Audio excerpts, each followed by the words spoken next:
Chapter 12, page 89, Blood on the River. He's going to learn to use a new weapon, right? By looking at this first entry, written by an English list of words that are translated from Algonquin. Do you think that a musket will be his next weapon? No. I don't think so either. Wingapo means and Pakator means fire. Am I pronouncing these right? I don't know. Who knows? Who knows? I highly doubt it, but we're going to give it our best shot. Atance means Arrows. Netapu, Friends. Marapau, Enemies. Werewans. Chief. And he is wealthy. One who's wealthy. Okay, so the next morning, Captain Smith does not bring me a musket. He brings me a book. It is well worn and the stitching is coming loose. I sound out the letters of two of the words on the cover. Thomas Harriot. Thomas Harriot lived in the Roanoke colony, Captain Smith explains. He learned much of the Algonquin language, wrote it down, brought his papers back to England, and they were published in this book. I want you to learn these words, and they will be better protection than any weapon. I just realized I opened the book. The page holds 2 columns. On the left are words I understand.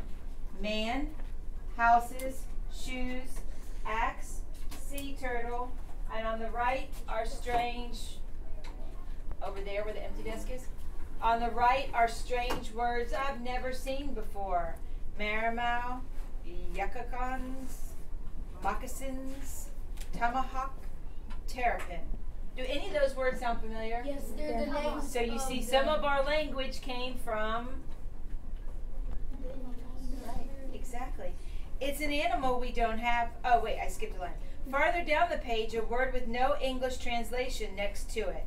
I sound it out. Raccoon, I say. Well, what does that mean? It's an animal we don't have in England. You will see one soon enough, especially if you're out at night. It's like a small badger with black circles around his eyes. Raccoon, I say again, trying to imagine such an animal. I find numbers. 1, 2, 3 is translated Newt, Ning, Nus. This language will be your protection outside the fort and within it as well, he says. I know he means that this will make me valuable as a translator to the gentlemen who might have little use for me otherwise.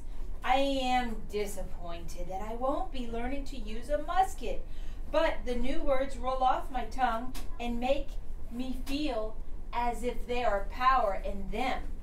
And so every day we drill, just like the young Powhatan boys who don't get their breakfast until they have shot their targets.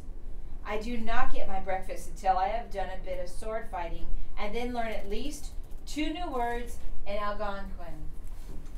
In June, Captain Smith's name is finally cleared and he is sworn in on the council.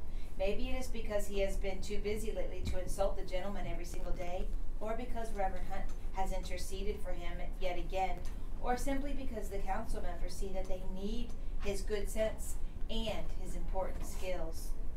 At last, Captain Smith has been given the position that the Virginia Company assigned to him. On June 22nd, Captain Newport and the rest of the mariners set sail for England. They carry loads of clapboard and sassafras root and barrels of shiny rocks that we hope contain gold. They sail away from the Susan Constant and the Godspeed and leave the Discovery and the Shallop for us to use for travel here in Virginia. Captain Newport also takes all of the food stores except 14 weeks worth of wheat and barley for 100 or so of us colonists. He says he will return with fresh stores by October. That sounds like Good comparison. Right. So that's maybe one of the things we'll add to our Venn diagram. We have what happened in Jamestown that we're learning about, what you learned about with Roanoke Colony, and then that's a similarity that they leave for more supplies. But how would that make you feel if you see two of the grand ships sail away with a lot of the food that was meant for you? That would be scary. Wouldn't that be scary? And you feel so helpless. I mean, what can you do about it? It's just such an adventure of risk. It begins a few days after Captain Newport leaves. First one man, and then another, and then 5 more, and then a dozen, all groaning and feverish, with swollen faces and bloody diarrhea. Never have I heard such sounds of misery, the moaning and the whimpering and the begging to be released from their bodies. And then they begin to be released, sometimes 1, sometimes 2 or 3, turning up stiff and cold in the morning. I feel dizzy and nauseated, but I am still able to stand, and so I help to drag their bodies outside the fort and dig graves. Soon there are so many sick that there is no one with strength to tend to the gardens, no one with strength to hunt the fish.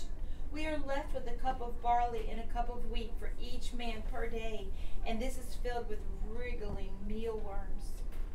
I help cook the grains in the big pot over the communal cook fire, and I watch as the mealworms float to the top. As we grow hungrier, more and more men become ill. Those who still have the energy to argue have theories about what is causing the sickness. It's a curse.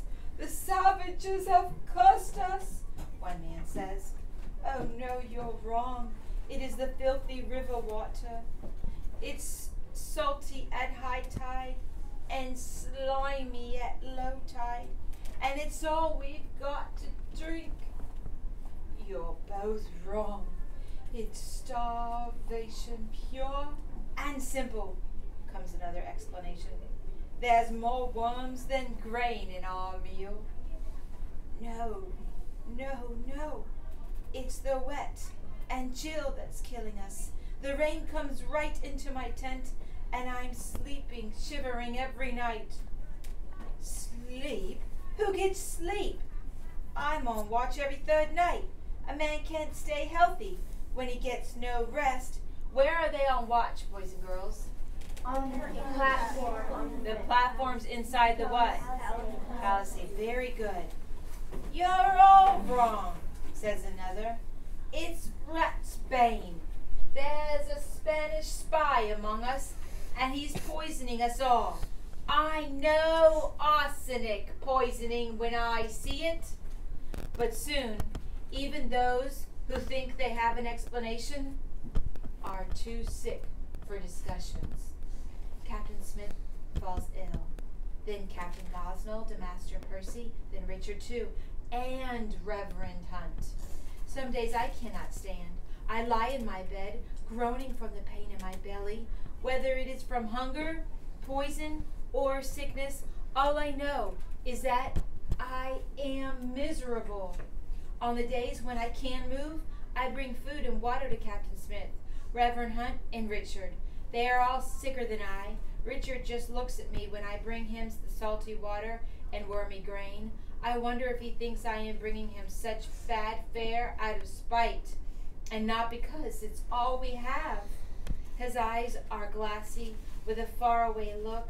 I think he will be likely to die even before the two of us have had a chance to put the past behind us and become friends.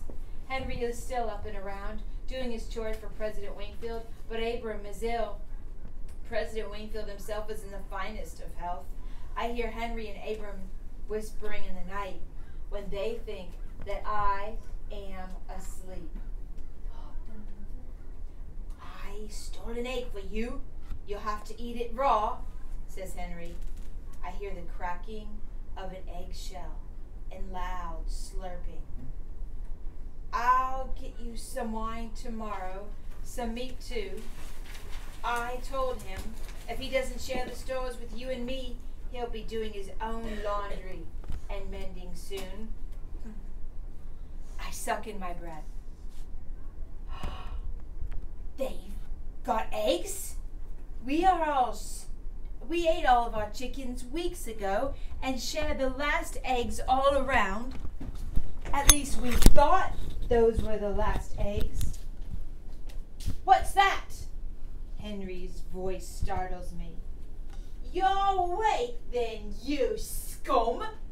Suddenly, his thick hand is at my throat. His dark form looms over me. You've heard nothing. Do you understand me? He hisses.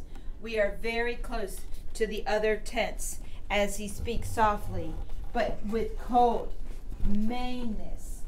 Nothing